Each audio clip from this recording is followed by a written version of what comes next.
We're switching gears from the South Carolina State House to the halls of Congress, and with me we have Michael Wright, our National Legislative Coordinator. Michael, good to have you. Recently went to Washington, got to meet with most of our delegation and talk a number of issues that have been churning over there for the last several months. I guess most of the focus has been budget and continuing resolutions. I don't know that we really even have a budget in place for this year.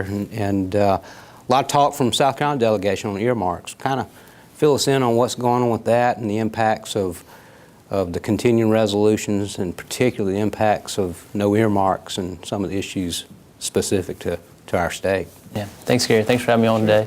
I appreciate you having me on. I think it's a great tool for our members, and so it's letting our members let them know what's going on in D.C. But yeah, recently just returned from D.C. Mr. President Winkles and the National Legislative Committee returned from there. Had some good meetings, and saw a lot of old faces, and met a lot of new faces as well. So it was a great meeting. But yeah, the continuing resolution is one big thing. I think budget is the big talk right now, as in the State House, in federal, in Congress too. Budget's the big issue, and I think on that CR, and then we've had several members of our delegation who said they're not going to vote for another 2-week extension of the CR. They've already voted for HR 1, which is the budget for the rest of the year, for the entire year, and they're going to stick to their guns on that. They're not going to vote for another continual 2-week resolution.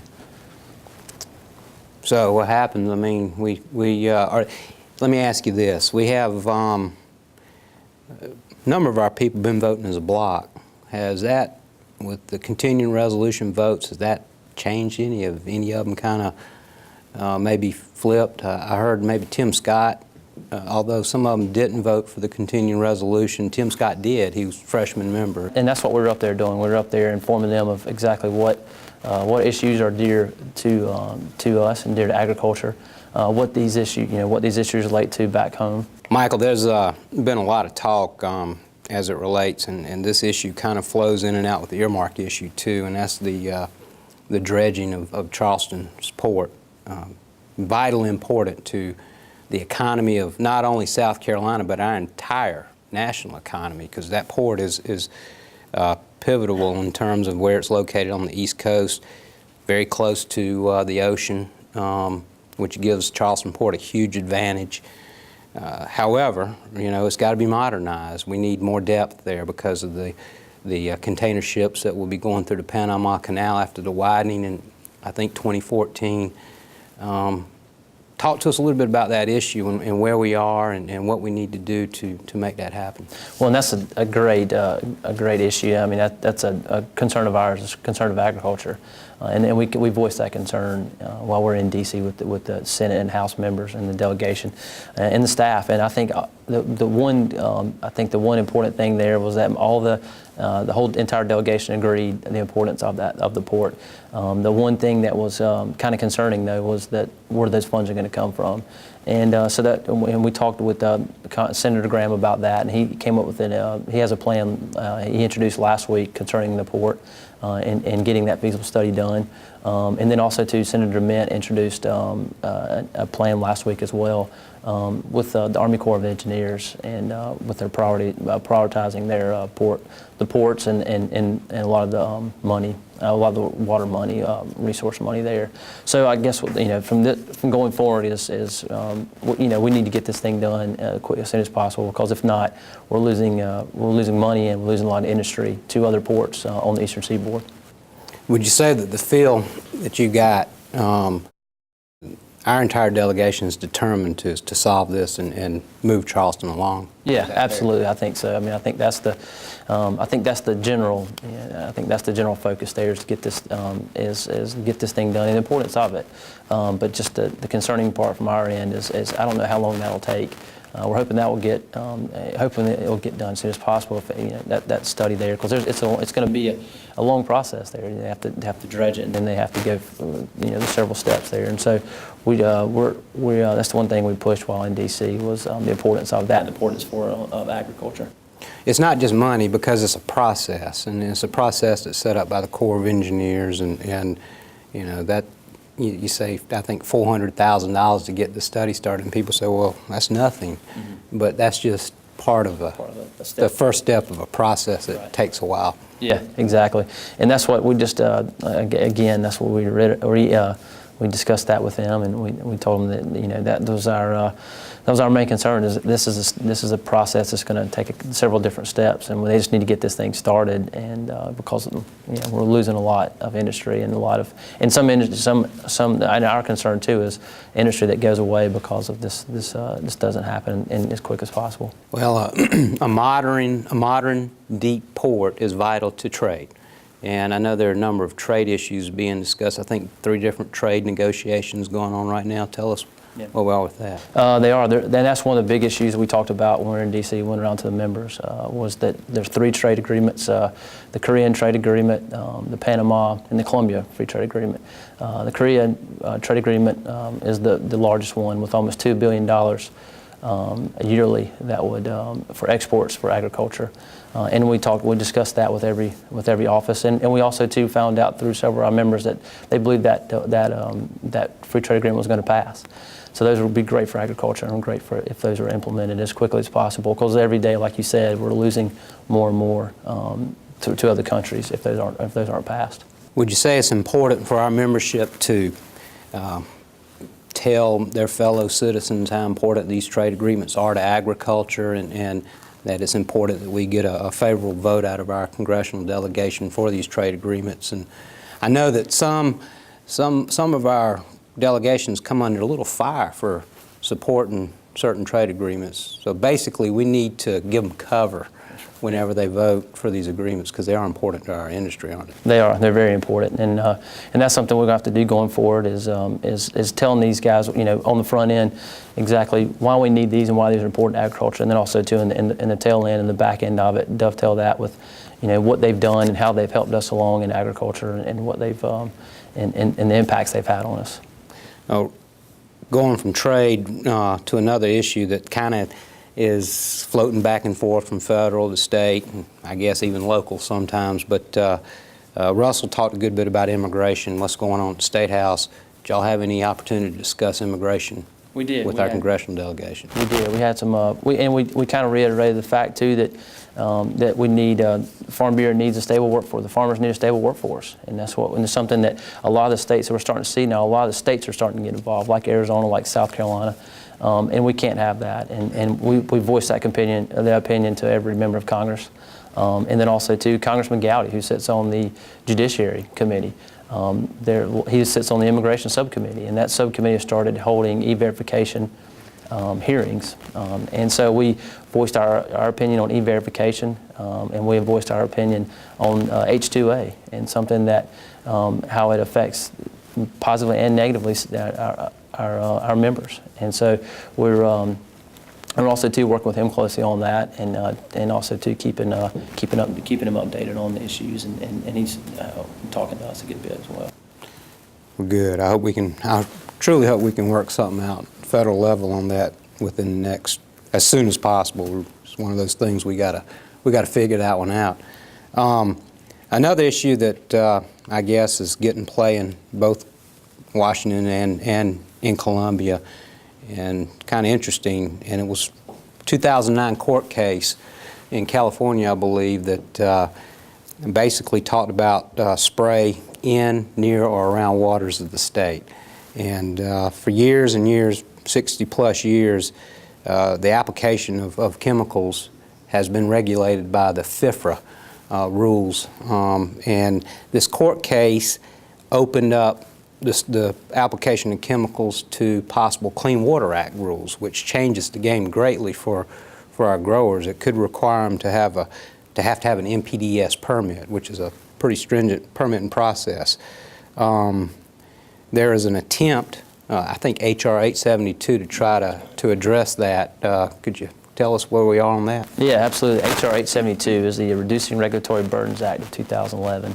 And what this does, this legislation reaffirms the purpose of FIFRA. It makes the label the law of the land. And so that's one issue. Another issue, that one of our priorities that we talked about to the members in the delegation when we were in D.C. Just last week. It was the importance of this. And then we just found out yesterday that this legislation will be on the floor next week. So that's something we're going to need our members to kind of get involved with and kind of get involved on and let those members of Congress know the importance of H.R. 872. And we're going to we'll monitor that and see how that's going, what direction that's going to take next week. But we got a lot of good feedback. We're in D.C. on H72, and so we'll continue to stay updated on that as well and keep our members updated on that. Speed's key, though, because the EPA rule will become in effect, I think, April 9th. Yeah, that's correct. So we got to have a congressional resolution or at least some way to extend that April 9th deadline, or else it shifts to the states to implement this rule, which we have been working with our Department of Health and Environmental Control to minimize the impact on our agricultural sector. So we'll just have to see what happens. So another issue, Michael, that kind of, I guess, cropped up during the interim before this Congress convened in January was a requirement that our commercial motor carriers, 10,000 pounds or greater, would have to have an intrastate number issued by the state of South Carolina. Could you fill us in on where we are with that and what's going on there? Absolutely, and this is a new DOT intrastate number, and this actually passed back in the mid-'80s, the Federal Motor Carrier Safety Act, which was passed in the mid-'80s, and there's other states who's already implemented this new DOT number, and states are going online right now, and they're trying to enhance safety on the highways. That's one of the big reasons that this is occurring now. And like you said, trucks, 10,001 pounds or greater, with a gross vehicle rate or gross combined weight of that. No cost. There's no cost to this. We'll have to get everything's going to go. I think there's a deadline of October the 1st. For when this is going to be, action will take on that date. So we'll have to get everybody online by the October 1st, or there'll be enforcement after that date. But it's just the SC DOT number will have to go inside the trucks on there. They can get this number either through the internet, or they can get a packet mailed to them. Mm-hmm. That's right. They could call, fill out a form on the internet, on their website, which is www.fmcsa.dot.gov, or they could call the South Carolina Transportation Police, and they can mail them that form, and their number is 803-896-5500. They can call that number, and the SC Transport Police will assist them in that and give that form to them. And all that information is on our website, so they can take care of that. I think it's important to know. Let me ask you this. You say this was actually a federal piece of legislation passed on the federal level in the mid-'80s. Why now? I mean, why are we all of a sudden? Technology, and that's what they're telling us is technology. They didn't have the technology to implement this law until recently. And then again, too, also safety. And safety is another thing. And then another good part of information there, tidbit information, is one number per company. So if you have a company and you have different trucks going out, there'll be one number. You have to get that one number per the. You got 10 trucks, but just one number they have to put on it. Yes, sir. And in the case of a combination weight, where it's a trailer that gets you over the 10,000 pound threshold, you can affix the number to the trailer, or either put the number on a magnet so you can on and off. And it is my understanding, we met with some officials with Department of Motor Vehicle, or I guess Transport Police, and they basically, told us that in terms of all the agricultural exemptions for motor carriers, within 150 miles from your operation, the exemption of having to have a CDL, the health certificate, those kind of things, it doesn't affect that at all. That's right. The only requirement is this intrastate number. Mm-hmm. Okay. All right, very good. All right, anything else? Tell us about the atmosphere. I know that there's been we've heard a lot about the Tea Party movement throughout the nation and in South Carolina. How's that Is it different? It is different. It is different up there in D.C. right now, and I think that's the thing that's why it was such a great opportunity, such a great time for us to go up there. It's kind of learn these new, like I said earlier, to kind of meet these new faces, learn the new faces, meet some new contacts up there in D.C. Kind of learn too what offices, what issues are important in what office. I know we dealt with a lot of different issues with a lot of different offices, and each office had a different look on everything, different kind of an aspect on everything, and so that was a good thing to do. Is what we can contact what office about what particular issue there, and run with those offices on that issue. But it is an interesting time in D.C. right now, and so I guess we'll stay tuned and keep updated on what's going on up there. Just got to keep at it, huh? Yeah, that's right. All right. Thank you, Michael. I appreciate it. All right, thank you. All right, that concludes our state report and our national report. We will be, as this continues, next several segments will include always a State House report and a national report, but we'll also include a local government report when we need arises for that. We'll talk about different regulatory issues like the DOT and the Clean Water Act provisions. And hopefully we'll be able to have some special guests from time to time with their legislators or people who work for agencies that affect our industry, because we do deal a lot with the administrative part of government, and that's all these agencies, whether it's a federal, state agency that requires permits and that kind of thing. So just kind of keeping, we'll do this, we'll post on the internet when the next show will be coming up. We'd love your input on topics that you'd like for us to cover.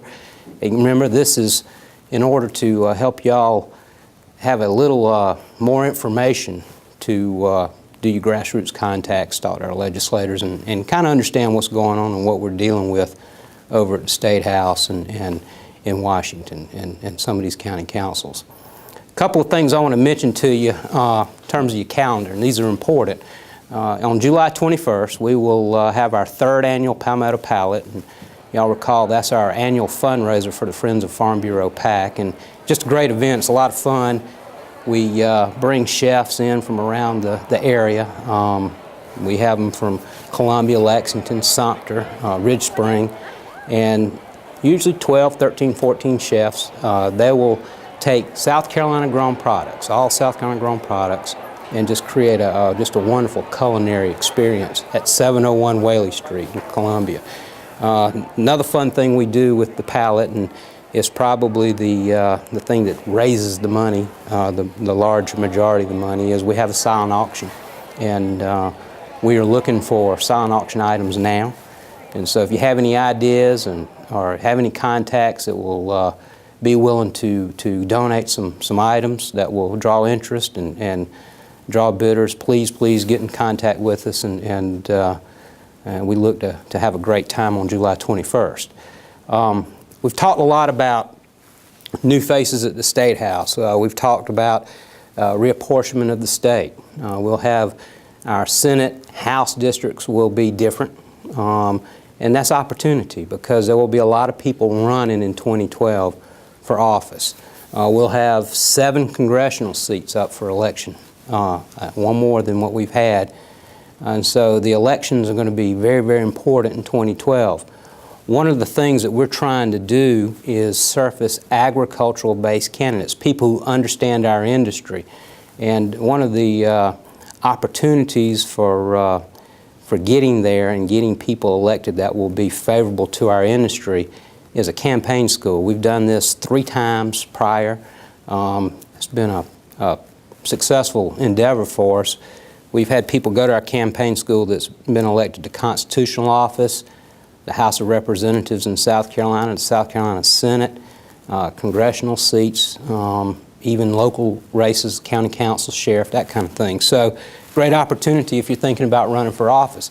Campaign schools will be held September 29th and 30th here in state headquarters in Casey. And so if you know anybody that would be interested going to that, learning about how to run an election, please let us know. We'll get information to them, and they can call us, they can go on the website, and and hopefully be a part of that event on the 29th and 30th of September. Thank you for joining us, and we look forward to you joining us next time.